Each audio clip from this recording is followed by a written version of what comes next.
Hey everybody, this is Perch, and I'm here with Ryan, and we've emerged from the Superman series mostly unscathed, and it's time to get into Batman.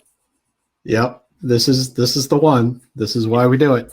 Yeah, the Adam West Batman movie, the first Oh, wait a minute, that's not what we're doing, right? That's the one where they freeze dried the United Nations. Yeah, yeah, and then they scrambled up the people at the end. It was a good time.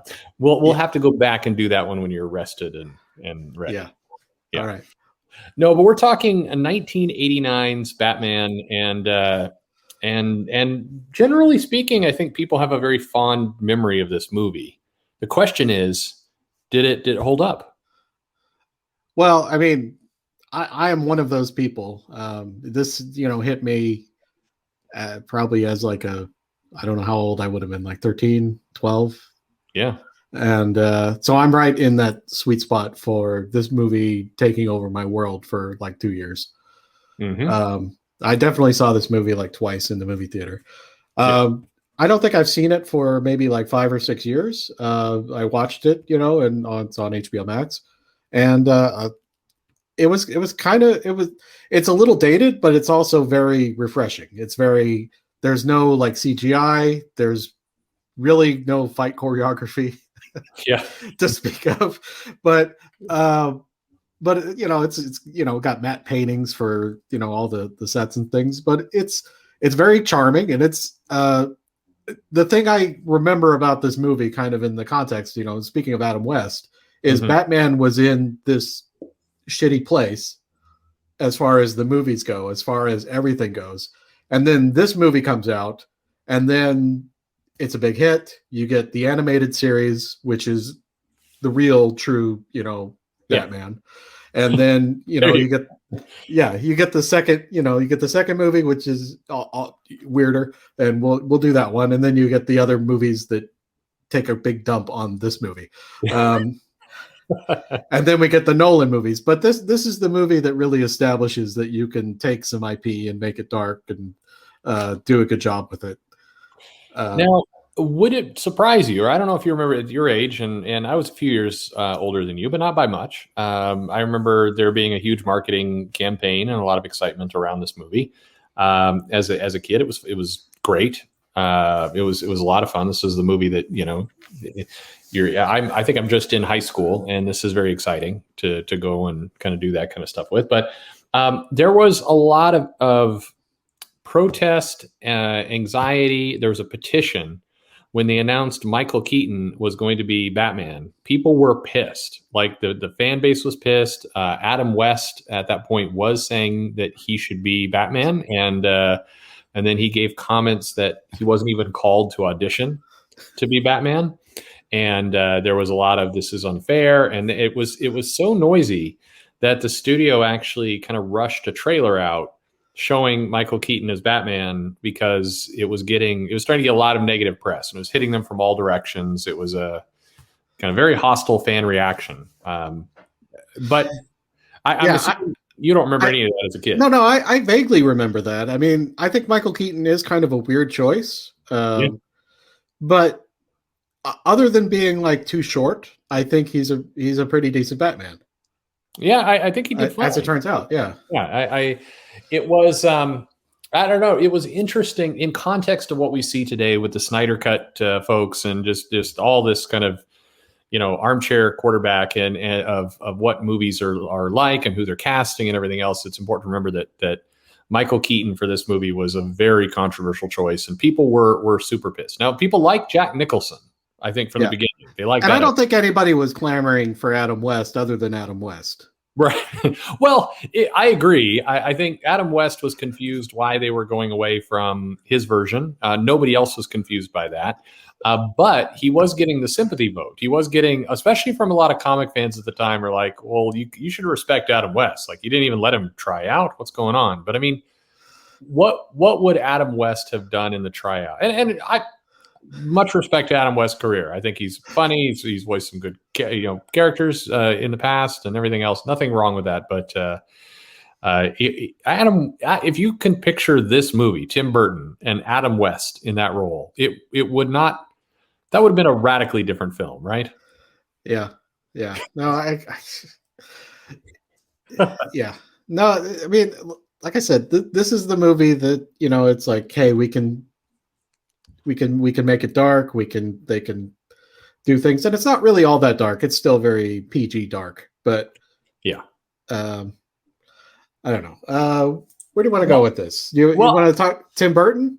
yeah, let's talk Timber, but one more kind of wacky thing All to right. throw at you. Okay. So, did you know, because it will lead into some of this other stuff, this film originally in the script was going to have Robin in it, that they were going to introduce Robin by having the Joker kill Robin's family in this movie. Do you know who they had picked to play Robin? I think I read it somewhere, but I don't remember. It is Mr. 24, Kiefer Sutherland was going Ah, to, yeah, yeah. and just as we're going through this, I want people to picture Michael Keaton and Kiefer Sutherland in Tim Burton movies as Batman and Robin, and how that would have been. Just Yeah, that's they feel. I don't think Robin can be taller than Batman, so I don't see how that would that have been could a problem possibly too, work. Yeah. among many other problems. But that's not Tim Burton. So Tim Burton is, I mean, not super known. I mean, he had some films under his belt. Well, I mean, here's the thing about Tim Burton. So I can pull up his IMDb here Yeah, because yeah, sure. we got to think. So, 1985, Pee Wee's Big Adventure. Yeah, There's no reason why that movie should be as good as it is. that's true. I mean, and the movies that came after it. I mean, part of it is the genius Phil Hartman script, but the fact that Yeah. movie is just, it's very simple and it's very out there. It's very wacky and it's its own thing. The cult classic, absolutely. Right. 1988, Beetlejuice. Yep. Completely new IP, just putting it out there. Michael Keaton in that, very good. Yep. You can't argue with that. No, I can't. Beetlejuice. No. Batman, as we said, that's a banger. And then Edward Scissorhands, 1990, another Sure. completely original weirdo movie. Batman Returns, we'll get to at at a later date, but it's pretty good in the realm of Batman movies. It's pretty good. He's got a good run at this point. Like and we're still going. Yeah, we are still going, not for too much longer. But spoiler alert, we're going to hit the cliff and it's going to fall off. Yes. But, okay. So Ed Wood, it's a horror movie where the monsters are these filmmakers and everybody is totally afraid and confused by these people. It's the rebirth of Bill Murray's career as kind of a character actor. True. But it's Ed Wood is a great movie. I've never heard it described this way before, but all right, I'm with you. No, it's if you see it a certain way, it's a biography in the way of a horror film. It's very weird. But anyways, Mars Attacks. I like it, but I can understand why people hate it, and it's weird. That one, it felt like people started to become tired of Tim Burton. Yeah, they started to, but then they did Sleepy Hollow, which is okay. Then you get the big piece of crap, the Planet of the Apes, 2001. Right. Yeah. And from there on out, you can maybe say Big Fish is okay. Sure. Like Dark Shadows is watchable. Sweeney Todd, if you like musicals. But you got all the Disney and the Charlie and the Chocolate Factory stuff. Just he's taking IP and just recycling it and making it weird. Yeah. As opposed to like creating new things, and which he was very good with in the beginning. So like his career just goes, we didn't mention Nightmare Before Christmas, which is just another, it's also in this run, this early 90s run. Yep. He didn't direct it, but he wrote it. So, yeah. Right. So I think that it's interesting that you put that out there, because there's a lot of people I'm sure listening right now who are like, I love Tim Burton. What are you talking about? But he does have the tale of two careers. He has this era of a lot of original new stuff that I think put him on the map, got people to love him. And then he had his second volume of work, which was, the Alice in Wonderland type stuff for Disney, and the Charlie and the Chocolate Factory, where if you love Tim Burton and you're kind of on board for that ride, and you love Johnny Depp, you're probably just going along. But you also you have to understand you're no longer getting original cool stuff. You're getting very much a carbon copy of his style, and especially when combined, I think, with Johnny Depp, it starts to become a photocopy to some extent. Nothing against. I know I've got some people who listen to this who adore both, and that's fine. But I mean, people can like what they like, but those movies aren't good. So, but he, like we said, he takes what was, I think, in popular culture. I mean, he takes the Adam West Batman and he turns it into this, and this becomes the Batman that we still have today, basically. No, you're right. I mean, the Christopher Nolan has come in and put his mark on it, certainly, but this movie, because I mean, if you look at the Christopher Reeves Superman movies that we've talked about, it was still in that, I would say it's closer in feeling and tone to the Adam West Batman. It's more that campy, kidsy type movie. They're really, stakes were low and kind of goofy. Here, like you said, they basically show that, we can make superhero movies that adults will be into. Yeah. And I think part of that goes to Jack Nicholson, not only because the Joker is, in a PG-13 kind of way, just murdering, Gotham population with beauty products, and which is still very much a Adam West Joker kind of plot, but it's just a little bit weirder and a little bit darker. Yeah. And I don't think Jack Nicholson is necessarily a great Joker, but he's giving a great performance in this movie, and you have to just have to love what he's doing. And he was on the fence about doing this. They're trying to cast him to do this, and he really kind of was reluctant to do it. And the rumor has it they offered the Joker role to Robin Williams because apparently Nicholson and Williams didn't like each other, or they thought this would push Nicholson to do it, and it did. And Williams actually got kind of salty with the studio about it because he felt like he was used as a bit of a pawn. But how would Robin Williams have been in this role? Like, picture the genie in and I much respect.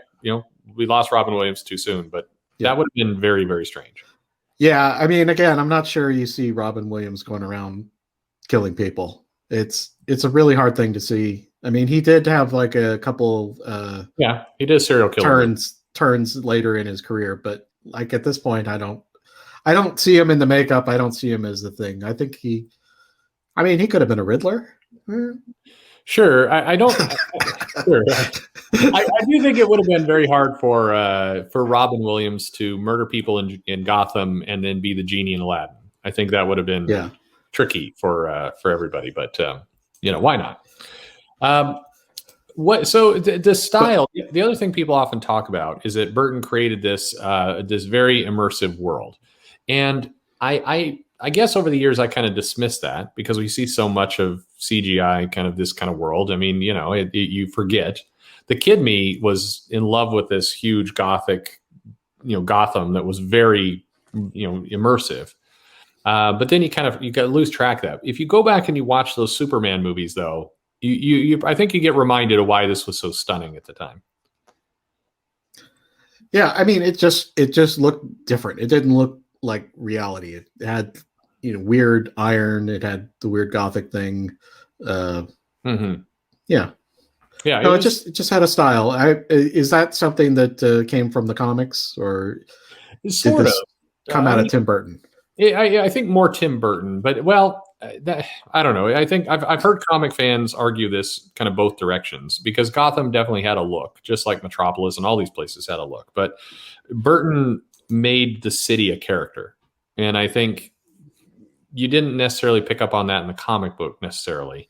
And I think in movies you hadn't seen the environment be so significant, and it was a character in the movie, the environment, and it fit everything that was going on. And I think it helped make this comic book movie connect with a comic, because I mentioned before, a lot of people, there were petitions to get Keaton off of it, and there's a lot of skepticism. But when the trailer did drop and when people went to see this movie, like you said, I remember seeing it more than once. I don't remember how many times. Lots of people did. It won everybody over. Like there was not a big contingent of screw this movie. It was loved for quite a while.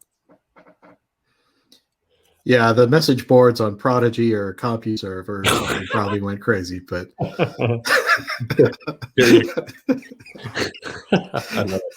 Years later, GeoCities fan sites were still talking yes. about this movie. Yes. What about okay? Well, let's kind of get into the movie itself. What like the whole setup of this? The music was the music actually maybe is another character in this thing. Right? Yeah. Yeah. Well, I mean, the score is okay. The score is really good. And then you have Prince. Yeah. And I'm not sure. I mean, I was too young for like the Prince albums or whatever. I wasn't even really aware that Bat Dance was a thing, but apparently people were into the Prince songs in this. Yeah. It was weird. They were. I'm not sure why. I don't know why. Prince was a weird choice. I mean, and it's funny because of course lots of people love Prince, and nothing. Another performer. I think he's the best musician who has really never had songs that I like. Okay, that's like, I mean, I've never heard that works. I mean, if you see him like play guitar on the Rock and Roll Hall of Fame tribute to George Harrison, you're like, damn, that guy can play, no doubt about it. Mm-hmm. And then you hear his songs and you're like, it's the Bat Dance, I guess. Party like it's 1999 or okay. I mean, great. It's I think it's strange because that was a draw at one point, but as the years have gone by, I think a lot of people have kind of memory hold or forgotten that Prince was involved with this, and they remember the score, like the theme for Batman. People will remember, like if you hear that being played outdoors or in a mall or something, like you immediately know what that's from. It's got that kind of almost Superman kind of iconic feel to it. Right. No, it's great, and I think it carried through to the animated film too, or the animated TV show, which is once again the one true Batman. So. Mm-hmm. Yeah, I like that you say that. I agree, and I think time has kind of pulled that together. By the way, but the suit itself, Michael Keaton kind of famously hated it. Said it was claustrophobic, hard to move around in. You do get that, like he couldn't hear. Yeah, he's very stiff. Like it is very much a tricky. It's a tricky Batman. He struggles. I think a lot of that. Yeah, no, there's not. I mean, there's not a lot of fight choreography. There's kind of he is coming down all kind of in the background. You see a couple times. He shoots his gas-powered grappling hooks a few times, but for the most part, he's just walking around punching people. He gets shot a bunch. Yes, yes. Seems like they could aim for the face, but nobody ever does. I mean, that's been the problem with Batman is they never, like, his face would be a target. I would assume. Why do they put consistently with Batman? Why do they put makeup around the eyes to make it dark, but then they leave the nose and the mouth just pale white? Like, they really ought to paint on a beard or something. Yeah, I mean, if you're going to paint the eyes, you might as well just like have a 5 o'clock shadow. Just to keep up the. I realize I just basically called for them to put Batman in blackface, which is not what I intended with that comment whatsoever. Why not a full mask? You shoot him in the mouth. Lord. Okay, I'm getting canceled. Oh no. Yeah. Let's see. The other big deal about this, the Batmobile. Yeah, that's true. People, I mean, and to this day, people lose their shit about Batmobiles. They absolutely do. Yes. I mean, we've talked to some comic creators. Sean Murphy, of course, who's writing and drawing Batman now. Huge fan of cars and vehicles. Definitely Batmobile. Definitely. I mean, as a kid, I'm sure that was an influence for him as well. Yeah, no, I mean this car has some style. I mean, again, it's taking the Adam West thing and Mhm. just, which was a normal car with some stuff glued to it. Um, and it's a crazy car. It drives itself. It has shields. It blows up Axis chemicals. Yeah. Yeah. Yeah, No, it's a badass car. I mean, badass everybody, car. people saw this, and I think that's where it started the love affair. Like, I'd like a Batmobile because I also would like to drive to work shooting people. Yeah. Yeah. So if there was like a real life Batman, like if Bill Gates was Batman, he's got a little Yeah. tunnel coming out of his crazy house on the water, or Yep. something, and he's driving into I guess Seattle to fight crime. Yeah, sure. Why not? Take the I bat guess boat he's- over to Epstein Island. All work. Sure. Yeah. Like, I don't know. It's just a weird concept. I mean, just that there's, but the way they play it off here is that he's sort of an anonymous billionaire. Right. People know his name, but they don't know what he looks like. You got Vicky Vale kind of toward the beginning of the film, walking around a party trying to figure out who's Bruce Wayne. She asks him, where he is, and he says, "Well, I don't know." Yeah, I do like how he's kind of a dick. The entire Bruce Wayne, like he definitely. I appreciate that. I also am confused. Like, how is this reclusive billionaire nobody knows what he looks like? That seems kind of strange. Like the press seems super stupid in this movie. Like, this is not a competent news team.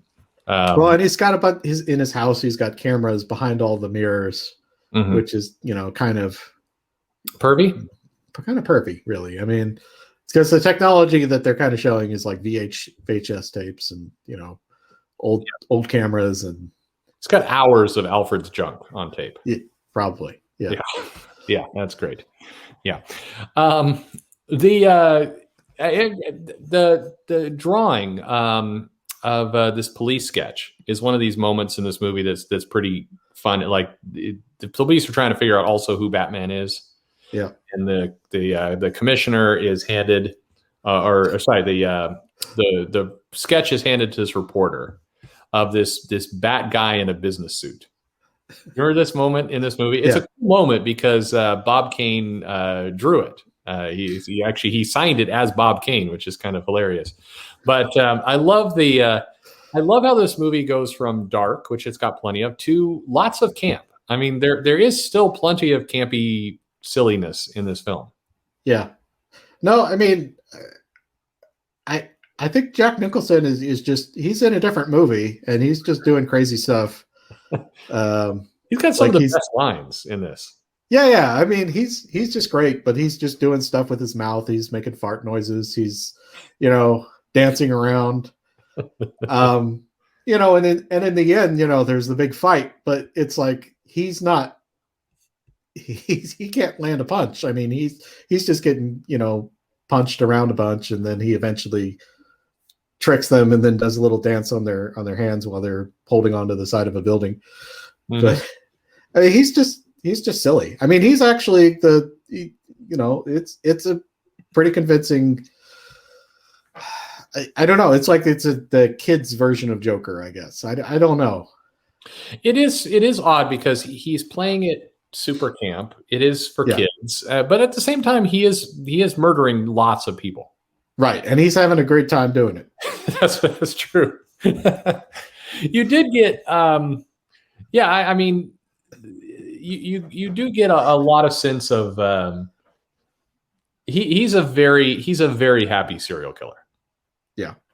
But so is kind of Michael Keaton. Like, Batman is throwing people off buildings and things. I mean, it's, he's stopping crime, but if you kind of really look at what he's doing, he's probably also murdering several of these criminals, isn't he?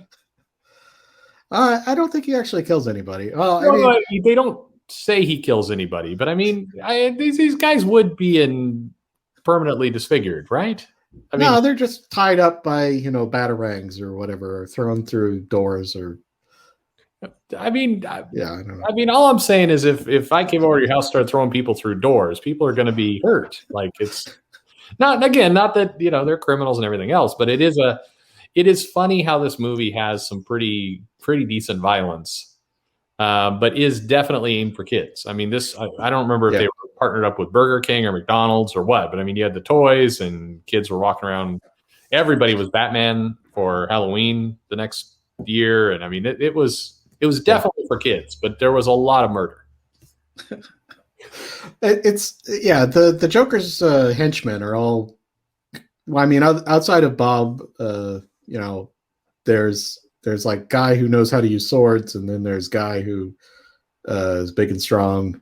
They're doing flips and stuff, and Batman just kind of blocks their stuff and then kicks him in the face. Mm-hmm.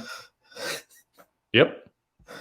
What do you make of the other? They have Billy D. Williams in this movie. Yeah. As Harvey Dent, and right. fans of the comics know that's going to become Two-Face, but they never get around to it. We'll get to it when we get to that movie. But the other thing I think made this film work is it did feel like they were setting up for more. The Joker dies, but like in many comic books, I don't know how they would have resurrected him exactly here, but sure. Yeah, but I mean, there was a feeling like this movie was being created to make more movies down the road. You left the movie waiting for thinking and knowing there would be a sequel, and I think that was good too, right? Yeah.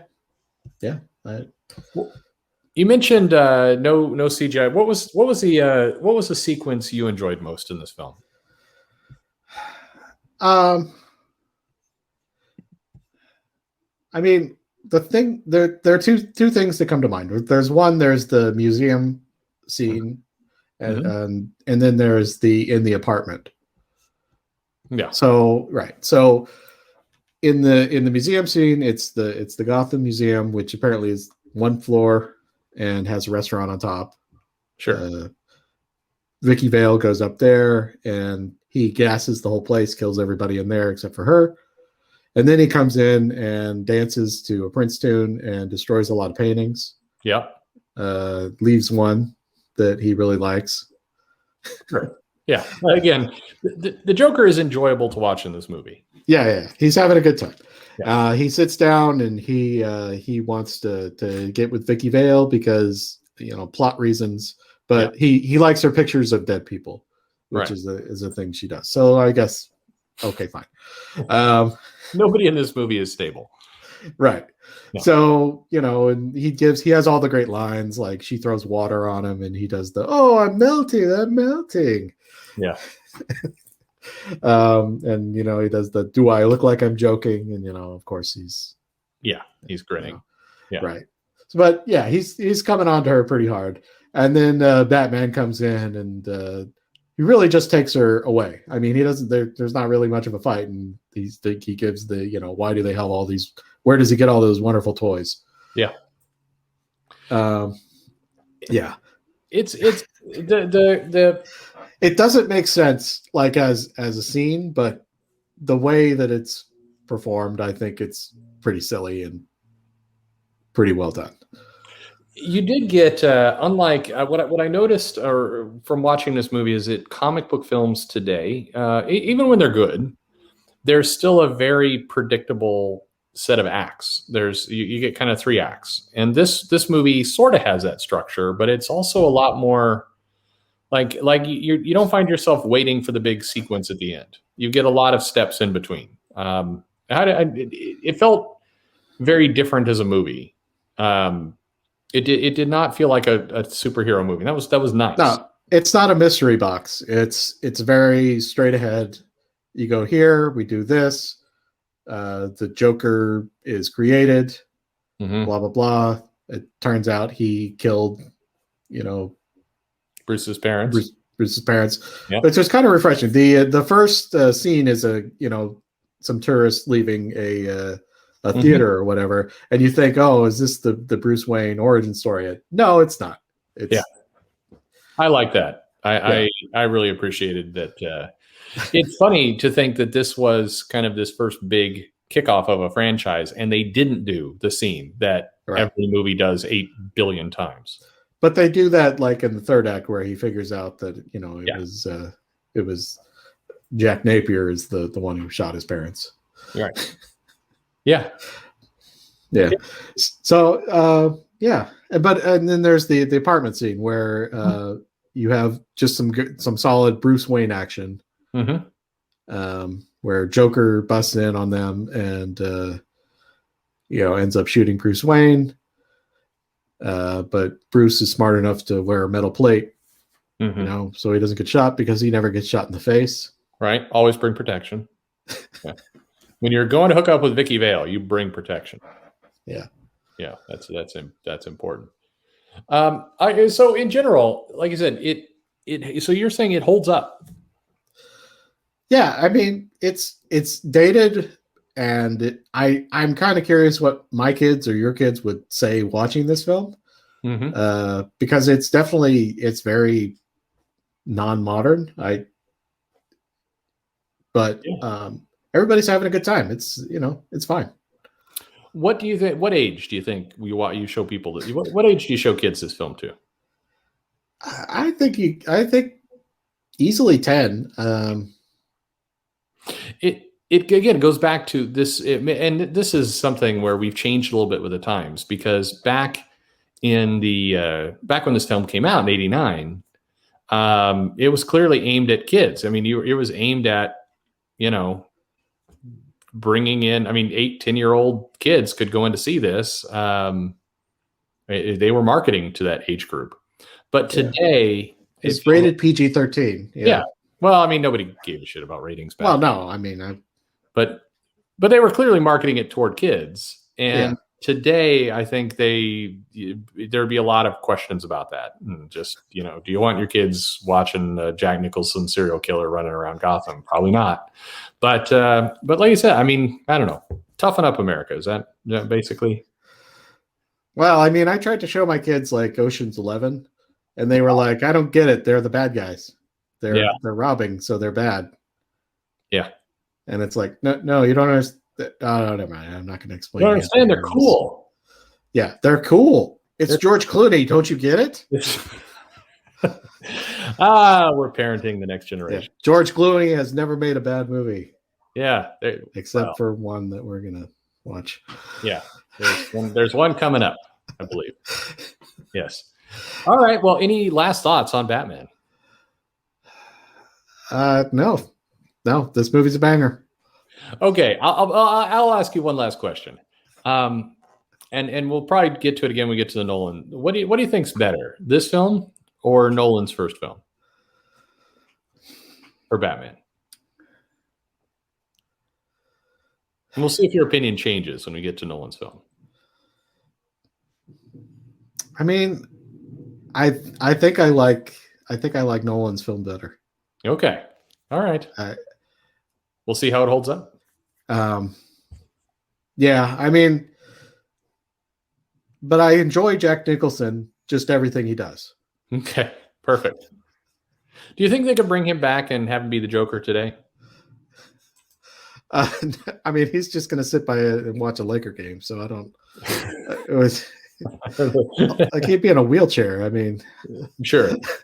There's one of the comics that came out last year, 3 Jokers. They could take that. Well, 2 of the 3 Jokers are dead, but wouldn't work. Okay. On that note, hey, thank you very much, and if you let us know your thoughts in the comments below, what you think of this movie. I'm curious if this is a little bit of a generational thing too. Like if you were born after this movie came out and then you went back and watched it, were you liking it, or was it just very stupid? It's kind of the question you asked about what will our kids think of it. I'm curious what people say. But thank you very much, Ryan. And Batman 2 next, right? Batman Returns, and so will we. Yes, exactly. And then Catwoman. I don't know. Well, hey, wait, isn't she? She's in Batman Returns, so she is. Yeah, so technically, yes. Yes, technically, yes. All right, thank you, everybody.